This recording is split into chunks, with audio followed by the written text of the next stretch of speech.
I wanted to talk to you guys quickly about giving yourself grace. As human beings, we are almost quicker to give grace to other people than we are to give grace to ourselves. Makes no sense to me.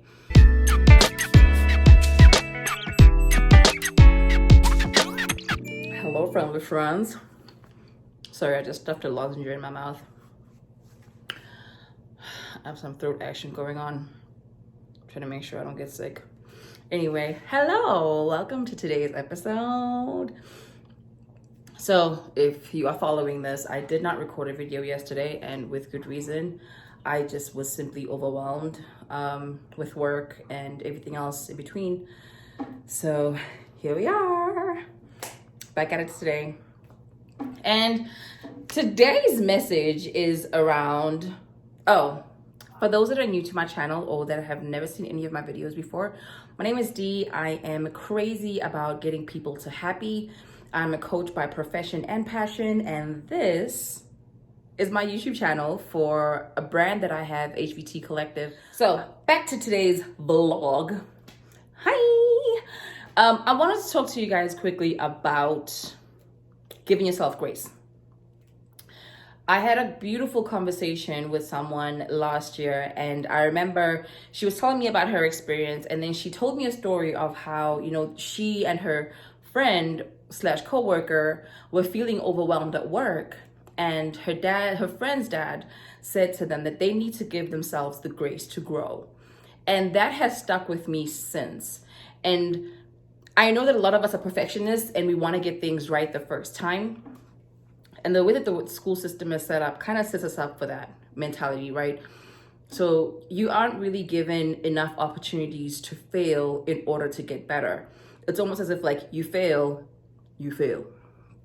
and you're a failure. But no, part of learning is trying with what you have and what you know, not getting it right and then trying again, but using the best practices that you've now picked up since your first round of doing whatever it is you're doing. And this past week, I have had to remind myself, and sometimes other people, that it is so important to give ourselves grace. We are, as human beings, we are almost quicker to give grace to other people than we are to give grace to ourselves. Makes no sense to me.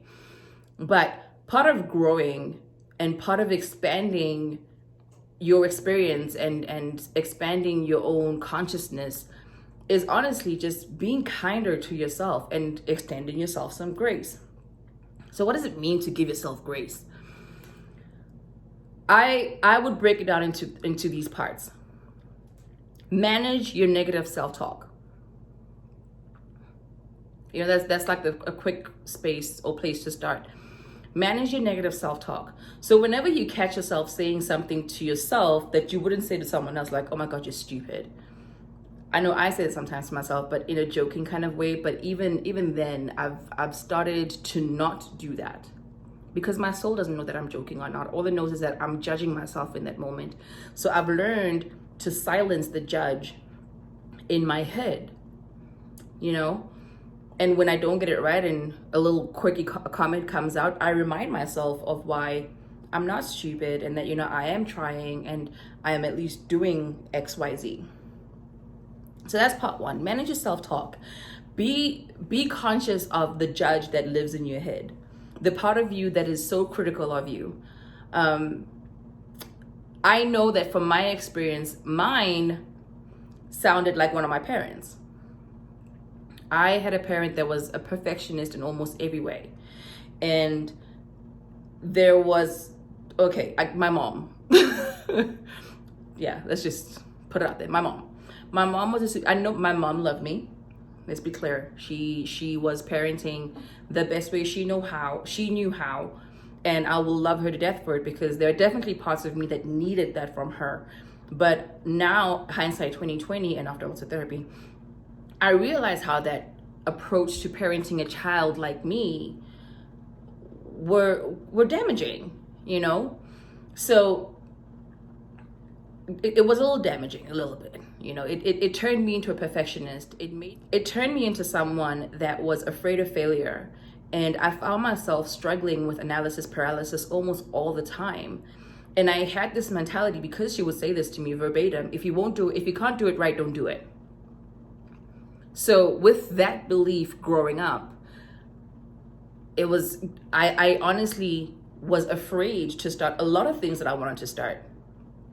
But over the past couple of years, I've worked on it, and here I am with this YouTube channel with a challenge to record a video a day for 90 days. Prior to this, I had no idea how to edit a video in iMovies, but you know what? My first couple of videos kind of sucked.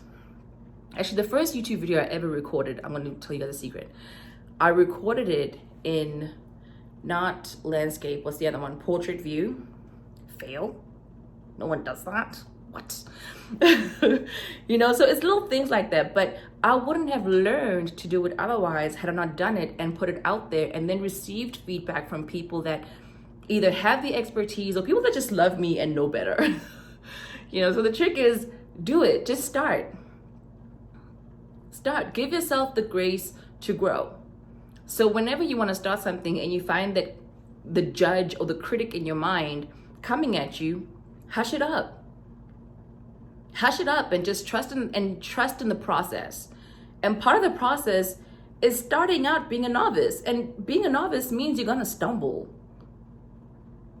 But you get stronger and you get better and you get faster.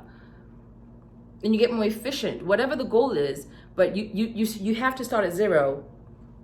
In some instances, you start at 0 or a 10 and work your way up. And that's totally normal.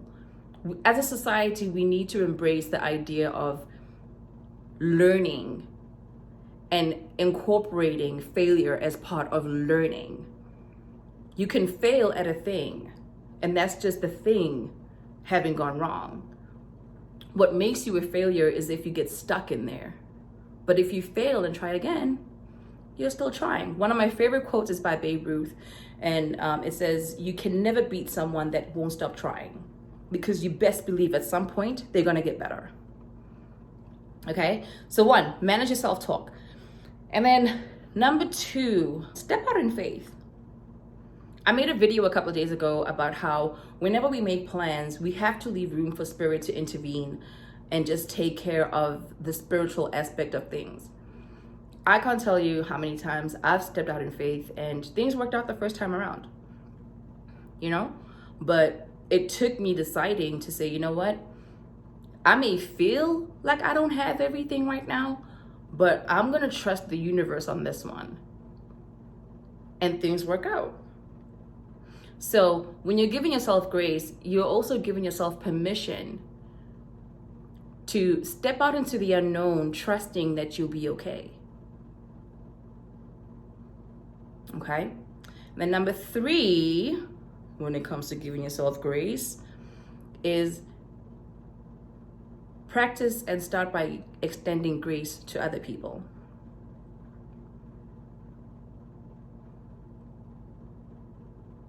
You know? You can't give what you don't have.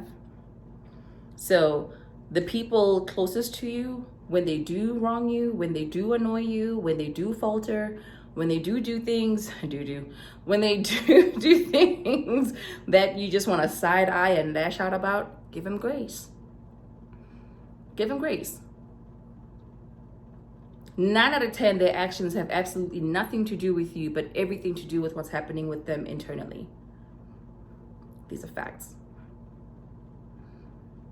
Every single one of us walking this earth is doing the best we can with what we have. I mean, yes, well, there are some people that just choose to, be the way they are. And they're allowed to do that. They're doing the best they can with what they have. You have to respect that decision. But give them grace, because you don't know what led them to that decision. See what I mean? Okay, that is literally all I have for you guys today. This is 10 minutes long. I was really hoping for like a 5-minute video one of these days, but apparently I talk much. Anyhow, so I will see you guys tomorrow. I hope you all have an amazing evening. And yeah, go out there and be great. Love you. Thank you so much for tuning in. Take a quick screenshot of this summary of the challenge and don't forget to like and subscribe so you don't miss any more updates. All right, see you around.